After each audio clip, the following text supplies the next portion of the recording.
ஈசாக்கு போய் பொண்ணு கேட்க போனாங்கல்ல, எலியேசர் அவன் போய் என்ன செய்கிறான், நான் தண்ணி கேட்பேன், தண்ணி எனக்கு கொடுத்தா அந்த பொண்ணு தான் அப்படின்னு என்ன செய்கிறான், ஒரு பொருத்தனையோடு போய் தண்ணி கேட்குறான்.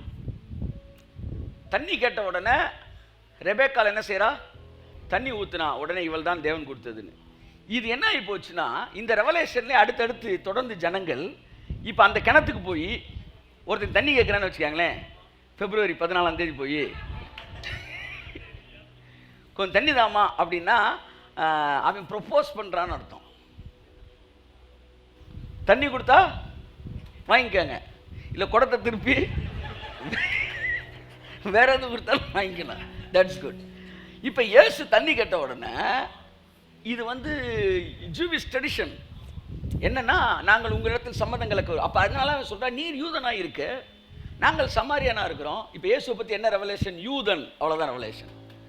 நீங்கள் எப்படி எங்கள்கிட்ட தண்ணி கேட்கலாம்னா, அவர் சொல்ல, உன்கிட்ட பேசுகிறவர் யாருன்னு உனக்கு தெரியாதுமா, பேசுகிறவர் நீ அறிந்திருந்தாயானால் நீ அவரிடத்தில் கேட்டிருப்பாய், அவர் உனக்கு கொடுத்துருப்பாரு. நீ இந்த பவுண்ட்ரி ஜியாகிரபிக்கல் பவுண்ட்ரியெல்லாம் தாண்டி என்னை நேசிக்க ஆரம்பிச்சிருப்ப.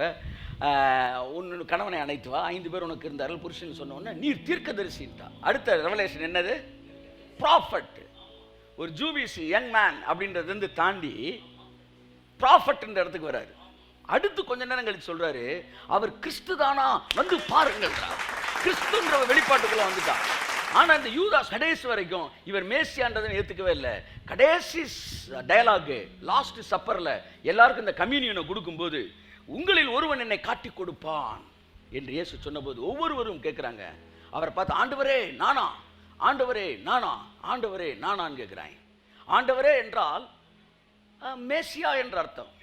இயேசுவே ஆண்டவர் என்று நீங்கள் அறிக்கையிடும் போது உங்கள் பாவங்களில் நீங்கள் விடுதலை பெற ஆரம்பிக்கிறீர்கள். அத்தனை பேரும் பாருங்க, ஆண்டவனே ஆண்டவரே ஆண்டவரேன்னு வாங்க. யூதாஸ் மட்டும் ரபி நானா அப்படின்னா, ரபி நானா, அந்த அந்த டெர்மினாலஜியும் மாறிடும்.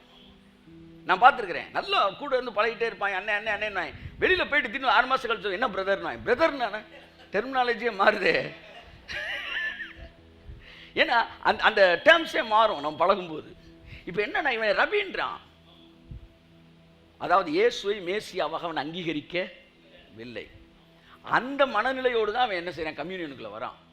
மற்றவங்கெல்லாம் இவர் மேசியா, என்னுடைய பாவங்களுக்காக ரத்தம் சிந்துகிறவர், இது அவருடைய பிக்கப்பட்ட சரீரம், இது சிந்தப்பட்ட ரத்தம் என்கிற மனநிலையில் அவர்கள் புசித்தார்கள், ஜீவனை பெற்றவர்களாக இருந்தார்கள். ஒருத்தன் அதை நம்பல, அதான் அபாத்திரம் புசிக்கிறது. If you don't believe the power of communion,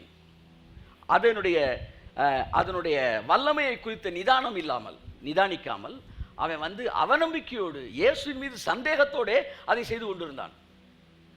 அப்ப சந்தேகத்தோடு செஞ்ச உடனே சாத்தான் உள்ள வரான்னா, விசுவாசத்தோடு செய்யும்போது சாத்தான், சத்தமா சொல்லுங்களேன், ரொம்ப நாளா என்னை அலக்கழிக்குது, டக்குன்னு வாங்கிருங்க, எல்லாம் அலக்கழிப்போம். ஸோ என் அன்புக்குரியவர்களே, communion is a software, இல்லாட்டி it is an antivirus software. இது என்ன செய்யுது, உள்ள போன உடனே எதிர்மறையான காரியங்களை அழிக்கவும் நேர்மறையான காரியங்களுக்கு ரெஸ்பாண்ட் பண்ண வேலை செய்ய ஆரம்பிக்கிறது. ஆதாம் பழத்தை புசித்த அந்த நிமிடத்திலே அவன் செத்தான். ஆமென்.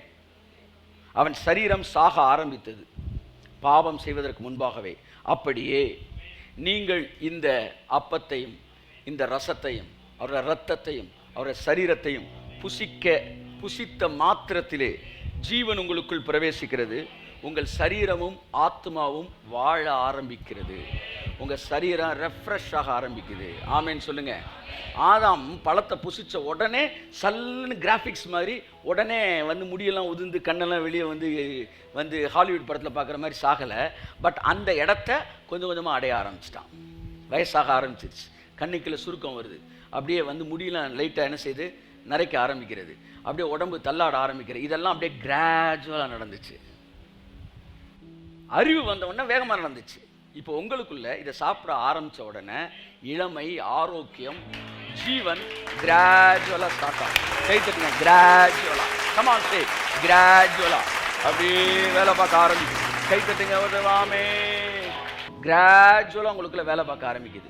இந்த கிராஜுவலாக போயிட்டு இருக்கிற இந்த ஜேர்னி வேர்ட் ஆஃப் கடவுளுடைய வார்த்தையில் இருக்கிற அறிவு வந்த உடனே இந்த ஸ்லோ ஜேர்னி என்ன ஆயிருது, கியர் அப் ஆகி ஸ்பீடான ஜேர்னியா மாறுது. வேக வேகமா மாற்றங்கள் உங்கள் வாழ்க்கையில் தெரிய ஆரம்பிக்கிறது. சாஃப்ட்வேர் உள்ள போன உடனே நீங்க கடவுள் கிருபையை குறித்த அறிவு அதிகமாக நீங்கள் வந்து பெற்றுக்கொள்ள வேக வேகமாக சரீரத்திலும் வாழ்க்கையில் மாற்றங்களை ஜனங்கள் பார்க்க ஆரம்பிக்கிறார்கள். இந்த சாஃப்ட்வேர் இல்லாம ஒருத்தன் எவ்வளவு கமாண்ட்ஸ், ஒரு ஒரு ஒரு புதுசா ஒரு என்ன சொல்ல ஒரு கம்ப்யூட்டரை வாங்கிட்டு உள்ள நீங்க ஓஎஸ் எதுவுமே வைக்காம நேரா கீபோர்டை கனெக்ட் பண்ணி நீங்க தட்டிக்கிட்டே இருந்தீங்கன்னா அது ரெஸ்பாண்ட் பண்ணாது. ஏன்னா சாஃப்ட்வேர் உள்ள போல. அப்ப நீங்க இந்த சாஃப்ட்வேர் இல்லாம மனுஷன் எவ்வளவு பைபிளை படிச்சாலும் அவனுக்கு என்ன செய்ய மாட்டேங்குது. ஆனா சாஃப்ட்வேர் உள்ள போன பிறகு அதை ரெஸ்பாண்ட் பண்ண ஆரம்பிக்கும். கழுகுக்கு சமானமாக உங்கள் வயது மறுபடியும் வாழ வயது போல மாறுகிறது. இது உங்களுக்குள் எட்டர்னல் லைஃப் உங்களுக்கு கொடுக்குது. நித்திய ஜீவன் உங்களுக்குள் வருகிறது. என் அன்புக்குரியவர்களே, இயேசுவின் ரத்தம் இங்கே கொடுக்கப்பட்டிருக்கிறது. இப்ப நீங்க எதை புசிக்க போறீங்க? அவருடைய பிக்கப்பட்ட சரீரத்தையும் சிந்தப்பட்ட ரத்தத்தையும். இன்ஃபேக்ட் அவர் சொன்னாரு, இது உங்களுக்காய் சிந்தப்படுகிற ரத்தத்திற்கு அடையாளமாக இருக்குது. அவர் சொல்லவே இல்லை, இது உங்களுக்காய் சிந்தப்படுகிற ரத்தமாகவே இருக்கிறது என்று சொன்னார். ரத்தம். அப்ப மாம்சத்தின் உயிர் எங்க இருக்கா? ரத்தத்தில் இருக்கிறது. இன்னைக்கு உங்க உயிர் உங்க ரத்தத்தில் இருக்கு. இயேசுவின் உயிர், எட்டர்னல் லைஃப் அவருடைய ரத்தத்தில் இருக்கு. இப்போ உங்க வியாதியெல்லாம் எங்கதான் இருக்கு? உங்க ரத்தத்துல இருக்கு. உங்களுக்கு என்ன வியாதி இருக்குன்னு கண்டுபிடிக்கணும்னா முதல்ல என்ன டெஸ்ட் எடுக்கிறாங்க? பிளட் டெஸ்ட் எடுத்துட்டா உங்களுக்கு இருக்கிற அத்தனை வியாதியை என்ன செஞ்சிடலாம்? சுகரா பிளட் டெஸ்ட், காய்ச்சலா பிளட் டெஸ்ட், ஹெச்ஐவியா பிளட் டெஸ்ட், ஜாண்டிஸா பிளட் டெஸ்ட். எல்லா வியாதியும் பிளட்டை வச்சு தான் கண்டுபிடிக்கிறாங்க. அப்படின்னா என்ன அர்த்தம்னா எல்லா வியாதி பிளட்ல தான் இருக்கு. இப்ப எல்லா ஜீவனும் இந்த பிளட்ல தான் இருக்கு. இந்த பிளட்டை நீங்க இன்டேக் பண்ணும்போது இந்த பிளட்ல இருக்கிற அந்த ஜீவன், ஆமென், பிரைஸ் தி லார்ட், ஹalleluya, நல்லா நீங்க கவனிக்கணும். இந்த HIV பேஷண்ட்ஸ்க்கு ப்ராப்ளம் என்னன்னா, அந்த வெள்ளை அணுக்கள் அது என்ன செஞ்சிருது? கொன்றுது. கொன்ன உடனே எதிர்த்து போராடுறதுக்கு வெள்ளை அணுக்கள் இல்லாததுனால மனுஷன் என்ன செய்ய ஆரம்பிக்கிறான்? சாக ஆரம்பிக்கிறான். அப்ப இவனை சுகமாக்கணும்னா அந்த வெள்ளை அணுக்கள் வந்து இன்க்ரீஸ் ஆச்சுன்னா மனுஷன் என்ன ஆயிடுறான்? நார்மல் ஆயிடுறான். அப்படி இப்ப நீங்க இயேசுவின் ரத்தத்தை நீங்க புசிப்பதினால் உங்களுடைய பிளட்டுக்குள்ள அவரோட பிளட் வேலை பார்க்கிறது. உங்களை ஆரோக்கியம் உள்ளவராக, உங்களை எட்டர்னல் ஜீவன் ஆவியிலையும் ஆத்மாவிலையும் சரீரத்தும் உள்ளவராக இது மாற்றுகிறது. நீங்க வந்து ஒரு ஆரோக்கியமான ஒரு நபர், ஒருத்தர் வந்து HIV patient.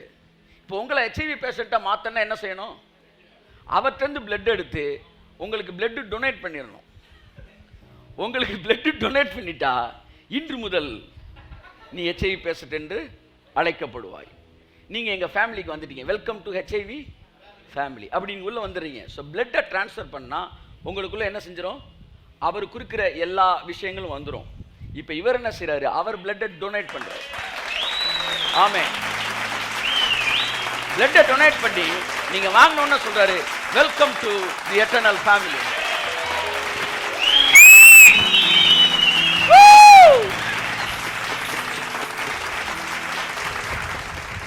Welcome to the heavenly family, the Holi family, the eternal life family.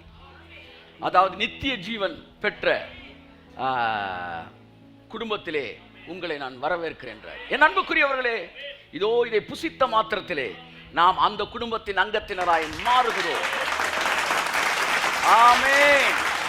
அவருடைய ரத்தம் என்னுடைய ரத்தத்துக்குள்ளே கலந்து எனக்குள்ளே அவருடைய ஜீவனை என்ன செய்கிறது? கொடுக்கிறது. வாசிப்போம். யோவான் எழுதின சுவிசேஷ நூல் 6ஆம் அதிகாரம் 47ஆம் வசனத்திலிருந்து தொடர்ச்சியாய் வாசிப்போம். என்னிடத்தில் விசுவாசமாய் இருக்கிறவனுக்கு நித்திய ஜீவன் உண்டென்று மெய்யாகவே மெய்யாகவே உங்களுக்கு சொல்கிறேன். ஜீவ அப்பம் நானே. உங்கள் பிதாக்கள் வனாந்தரத்திலே மன்னாவை புசித்திருந்தும் மரித்தார்கள். இதிலே புசிக்கிறவன் மறியாமல் இருக்கும்படி வானத்திலிருந்து இறங்கின அப்பம் இதுவே. ஹல்லேலூயா. உங்கள் முன்னோர்கள் வனாந்தரத்தில் இருந்த அப்பத்தை மன்னாவை புசித்தார்கள். ஆனா அவர்கள் எல்லோரும் என்ன செய்தார்கள்? மரித்தார்கள். ஆனா வானத்திலிருந்து உன்னைக்கே இறங்கின அப்பம் நான் தான்டா. அது நான் தான் சொல்லாம இதுவே என்றார். இதுவே ஜீவ அப்பம், இதிலே புசிக்கிறவன் மறியாமல் இருக்கும்படிக்கு ஜீவன் ஜோயே ஜீவன் உங்களுக்குள் பாய்கிறது. இதை நீங்க நற்கிரியைகள் செய்ய ஆரம்பிக்கிறதுக்கு முன்பாகவே உங்களுக்குள்ள வேலை செய்ய ஆரம்பிக்கிறது. அதான் மேட்ரு. அதனால நான் சொல்ல வரேன், 10 வருஷம் சர்ச்சுக்கு வந்தாலும் இப்பதான் முத சர்ச்சுக்கு வந்தாலும் உங்க அத்தனை பேரும் நீங்க கம்யூனியன் எடுக்கும்போது இந்த 10 வருஷம் சர்ச்சுக்கு வந்த ஆள்கிட்ட வேலை பார்க்கும். இன்னைக்கு தான் சர்ச்சுக்கு வந்து நாளைக்கு தான் பைபிளை திறக்கிறோம். உங்களுக்குள்ள அது வேலை செய்ய ஆரம்பிக்கும். நானே வானத்திலிருந்து இறங்கின ஜீவ அப்பம். வாசிப்போம். இந்த அப்பத்தை புசிக்கிறவன் என்னென்றைக்கும் பிழைப்பான். ஆமென். அவர் சரீரத்தை பற்றி பேசுறார். இந்த அப்பத்தை புசிக்கிறவன் என்றென்றைக்கும் பிழைப்பான். அடுத்து, நான் கொடுக்கும் அப்பம் உலகத்தின் ஜீவனுக்காக நான் கொடுக்கும் என் மாம்சமே என்றார். ஆமென். ஆமென். என் மாம்சம் தான் என்னுடைய அப்பம், ஜீவனுக்காக. எல்லாம் சொல்லுங்க. அப்ப இதுல என்ன இருக்கு? எல்லாம் கை தூக்கி சொல்லி, என்ன இருக்கு? இதுல மரணம் இல்லை, இதுல ஜீவன் இருக்கிறது. ஆமென். ஆமென். என் வாழ்க்கைக்கு, என்னுடைய எதிர்காலத்திற்கு, என் குடும்பத்திற்கு தேவையான அத்தனை ஜீவனும் நான் புசிக்க போகிற அப்பத்தில் இருக்கிறது. இந்த கம்யூனியன் அட்டெண்ட் பண்ணுங்க, போதுங்க, நல்லா இருப்பீங்க. வாழ்க்கையில எல்லாமே சரியாயிரும், எல்லாம் ஓகே ஆயிரும். அவ்வளவுதான். வேற ஒன்றும் செய்ய வேணாம். போங்க, கம்யூனியன் எடுத்தா போதுமா? சொல்லுங்க, போதும். ஆனா ஒரே ஒரு பழத்தை தின்னானா அதுக்காண்டி வாங்குன்னு என்ன செய்யறாங்க? அடி வாங்குறோம். ஒரு பழத்தை தின்னதுக்கு எவ்வளவு யாராச்சும் கேள்வி கேட்குறீங்களா? ஒரு பழத்தோட எஃபெக்ட் சார், பழத்தோட எஃபெக்ட் சார் வாங்கிக்கிறாங்க. அடிங்க சார் பழத்தோட எஃபெக்ட். ஏன் ஒரு பழம், ஒரே ஒரு பழத்தை சாப்பிட்டதுக்காக 6000 வருஷமா மனுக்குலத்துல இவ்வளவு சாபங்கள் வர முடியும்னா ஒரே ஒரு சரீரத்தையும் இரத்தத்தையும் புசிக்கிறதுனாலே எல்லா ஆசீர்வாதங்களும் ஏன் நம்மேல் வராது என்று நான் கேட்கிறேன். விசுவாசிக்கிறவர்கள் கரங்களை உயர்த்தி அல்லேலூயா சொல்லலாம். ஆமென். நீ இதை விசுவாசிக்கலன்னா ஆதியாம விசுவாசிக்கலன்னு அர்த்தம். ஆதியாம் 3 அதிகாரத்தை விசுவாசிக்கிறேன்னா நான் யோவான் 6 அதிகாரத்தை விசுவாசிக்கிறேன். ஆதியாம் 3ல எஃபெக்ட் இருக்குன்னா யோவான் 6ல எஃபெக்ட் இருக்கு. அவ்வளவுதான். அதை புசிச்சவன் எதுவும் செய்யறதுக்கு முன்னாடியே அவன் மரணத்துக்கு பாத்திரவானாய் மாறுகிறான் என்றால் இதை புசிக்கிறவன் எதையும் செய்யறதுக்கு முன்பாகவே ஜீவனுக்கு பாத்திரனாய் மாறுகிறான். தேவனுடைய வார்த்தை சத்தியம். ஆமென். ஆமென். ஆமென். ஆமென். வாசிமா தொடர்ந்து. அப்பொழுது யூதர்கள் இவன் தன்னுடைய மாம்சத்தை எப்படி நமக்கு புசிக்க கொடுப்பான் என்று தங்களுக்குள்ளே வாக்குவாதம் பண்ணினார்கள். அதற்கு இயேசு அவர்களை நோக்கி, நீங்கள் மனுஷகுமாரனுடைய மாம்சத்தை புசியாமலும் அவருடைய இரத்தத்தை பானம் பண்ணாமலும். அவன் என்ன சொல்றான்? இவர் மாம்சத்தை எப்படி நம்மளுக்கு பிச்சு கொடுப்பாரு? அவன் நினைச்சிட்டான் கத்தி எடுத்து கொஞ்சம் கொஞ்சமா அறுத்து கொடுக்க போறாரு போல. அதாவது நான் சொல்றேன், சாஃப்ட்வேர் உள்ள இல்லாட்டி அவர் சொல்றதுக்கு எந்த அர்த்தமும் உங்களுக்கு புரியாது. இயேசு ஒருத்தர் சொன்னாரு, நீ மறுபடியும் பிறவாவிட்டால் ராஜ்யத்தில் பிரவேசிக்கா. திரும்ப எங்க அம்மா வயிற்றுக்குள்ள போகணுமா? நானு சார் ஒரு தடவை வந்ததே பெரிய கஷ்டமா இருந்துச்சு, இவன் விட்டா கிளம்பி உள்ள போயிடுவான் போல. இருடா, நான் சொன்னதோட அர்த்தம் என்ன? மறுபடியும் பிறக்கணும்னா மறுபடியும் அம்மா வயிற்றுக்குள்ள போகணும்னு நினைக்கிறான்.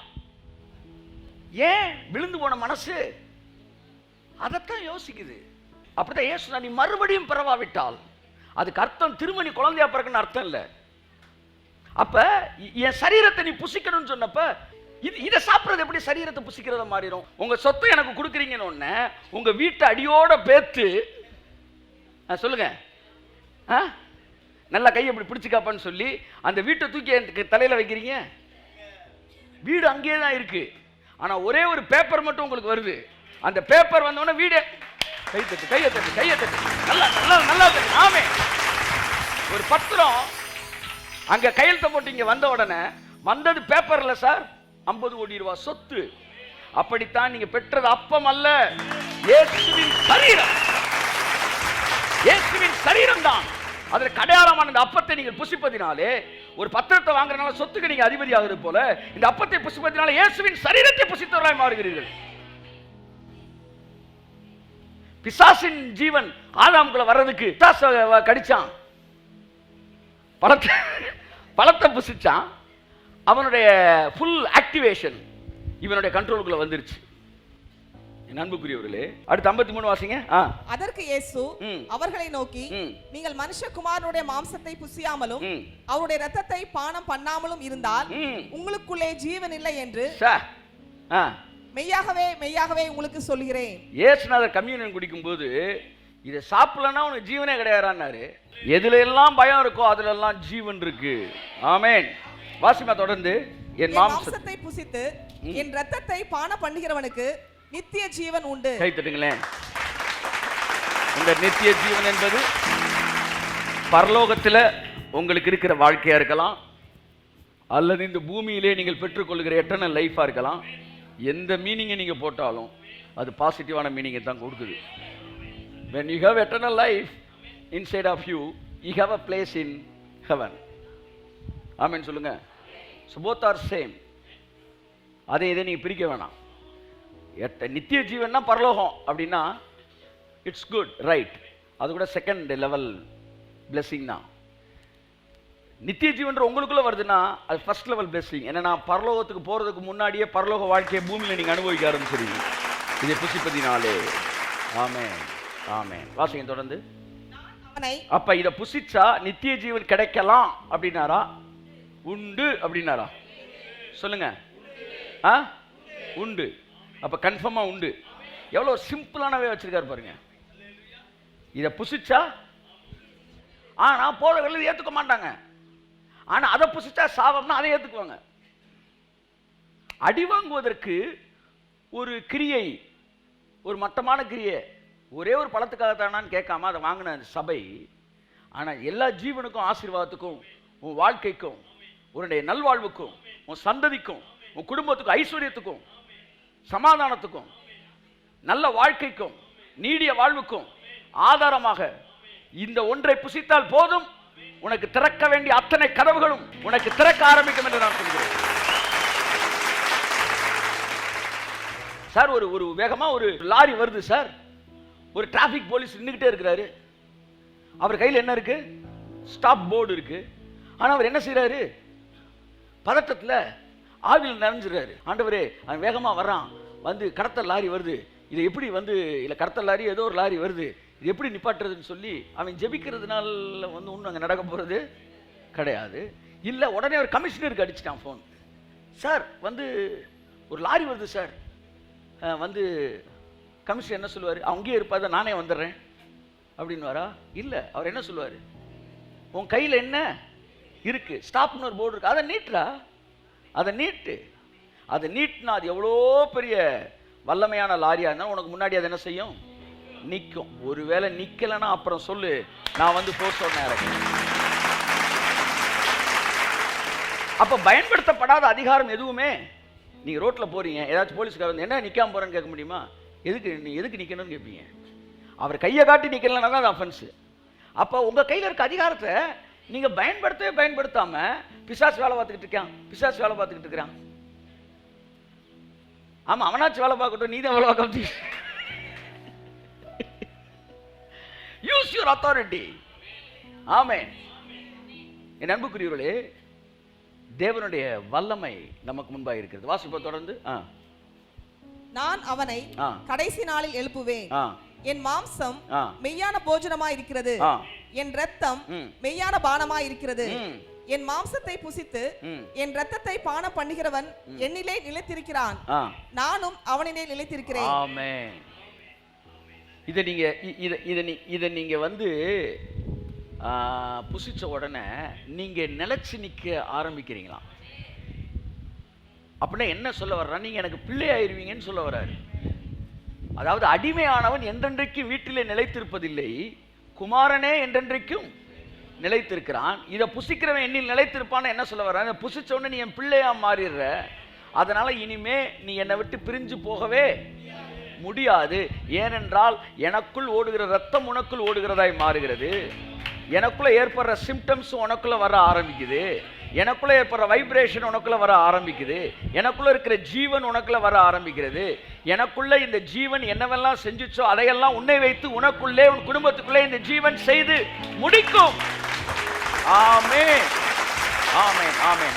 வாசிமா. ஜீவனுள்ள பிதா என்னை அனுப்பினது போலவும் நான் பிதாவினால் பிழைத்திருக்கிறது போலவும் என்னை புசிக்கிறவனும் என்னாலே பிழைப்பான். Just like me. எப்படி என்ன பிதா அனுப்பும்போது ஃபுல் பேக்கப்போட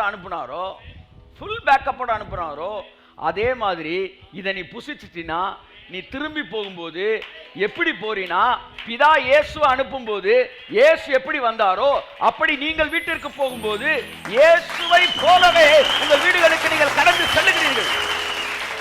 மறுபடியும் அந்த வசனத்தை வாசிப்போம். ஜீவனுள்ள பிதா என்னை அனுப்பினது போலவும் நான் பிதாவினால் பிழைத்திருக்கிறது போலவும் என்னை புசிக்கிறவனும் என்னாலே பிழைத்திருப்பான். இப்ப இயேசுவின் சாயல் உங்களுக்குள்ள வருது, இயேசுவின் ஜீவன் உங்களுக்குள்ள வருது. இது ஒரு ஆன்டி வைரஸ். உங்களுக்குள்ள வர நோய் கிருமிகளை உடனே அழிச்சிடும், உங்களுக்குள்ள வர சாபங்களை உடனே அழிச்சிடும், உங்களுக்குள்ள இருக்க எதிர்மறையான எண்ணங்களை உடனே அழிச்சிடும்.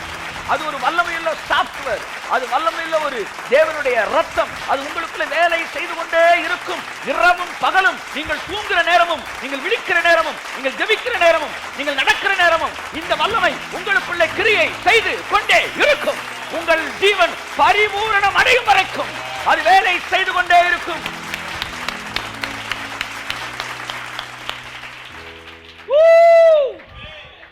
சொல்லுங்க. இங்க பாருங்க, இயேசு சொன்னார், திருடன் திருடவும் கொல்லவும் அழிக்கவும் வருகிறானே அன்றி வேறொன்றுக்கும் வரான். நானோ உங்களுக்கு சொல்லுங்க ஜீவன் உண்டாயிருக்கவும் அந்த ஜீவன் பரிபூரணப்படவும் நான் வந்தேன் என்றார். அப்ப நல்லா பாருங்க, உங்களுக்குள்ள தேவன் ஜீவனை கொடுத்துட்டு அதோட அவர் முடிக்கலையா, அந்த ஜீவனோட பிரைட்டை ஏற்றிக்கிட்டே இருக்கிறாராம். வாரம் வாரம் அந்த ஜீவனோட பிரைட்டை ஏற்றி அந்த ஜீவன் பரிபூரணப்படுகிற ஒரு ஸ்தலத்திற்கு உங்களை கொண்டு வர விரும்புகிறார். அப்ப உங்களுக்கு எல்லாருக்குள்ளேயும் ஜீவன், இதை சாப்பிட்ட உடனே ஜீவன் பிரவேசிக்கிறது. இயேசு சொந்த ரட்சகரை நீங்கள் ஏற்றுக்கொள்ளும் போது ஜீவன் உங்களுக்குள் பிரவேசிக்கிறது. அதற்கு பிறகு சத்தியத்தை நீங்கள் அறிய அறிய அந்த ஜீவன் என்ன ஆகுது? பரிபூரணப்படுது.